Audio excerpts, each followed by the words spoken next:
జోహార్ గద్దరన్న. జోహార్ జోహార్. ఈనాటి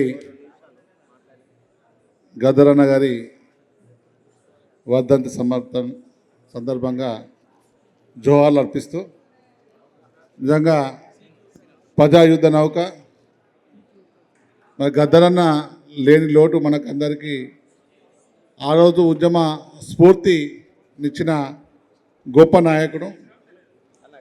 ఆ ప్రజాయుద్ధంలో అయితేనే తెలంగాణ ఉద్యమంలో మన అందరినీ ఉద్యమం వైపు నడిపిన వ్యక్తి. నిజంగా గద్దరన్న గారిని నేను చిన్నప్పుడు తన పాటలతోని ఎక్కడ కార్యక్రమం ఉన్నా, అప్పుడు చిన్న చిన్న బుక్కులున్న క్యాసెట్లో ఉన్న ఆయన పాట అయిన స్ఫూర్తిని పొంది ఇలా ఒక చిన్న ఉద్యోగుల సంఘానికి నాయకుడైనంటే ఆ రోజు గద్దరన్న స్ఫూర్తిని ఇలా మీ అందరం గుర్తిస్తున్నాం. జేఏసీలో కూడా చాలామంది చిన్న తరగతి ఉద్యోగులు ఉంటారు. ఆ ఉద్యోగులకు నాయకత్వం వహిస్తూ ఈ సంఘాన్ని నడుపుకుంటూ గద్దరన్న వారసులుగా మేము అందరం ఇలా ఉద్యమంలో ఉన్నామంటే ఆ రోజు గద్దరన్న ఉన్న ఆశయాలని ఇలా కొనసాగిస్తున్నాం.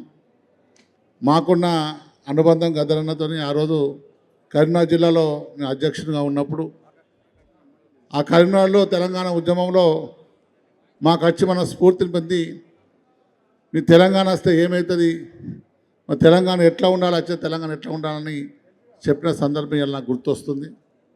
నిజంగా అటువంటి నాయకుడు మనకు లేకపోవడం. ఆయన ఇటువంటి వ్యక్తులకు మరణం అనేది ఉండదు.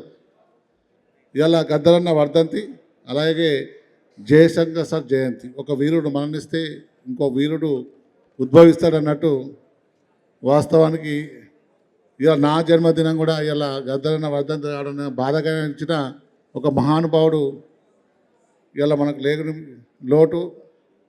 అన్న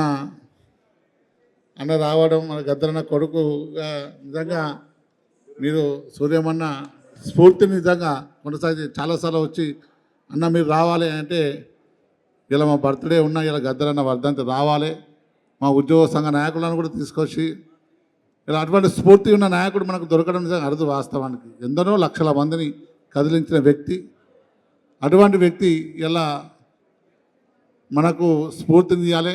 గద్దరన్న వారసత్వాన్ని మనం కొనసాగించి బడుగు బలహీన వర్గాలను ఇంకా అభ్యున్నతి చేసి ఆయన ఆశయాలను కొనసాగించాలని మేము అందరూ కోరుతున్నాం. Thank you.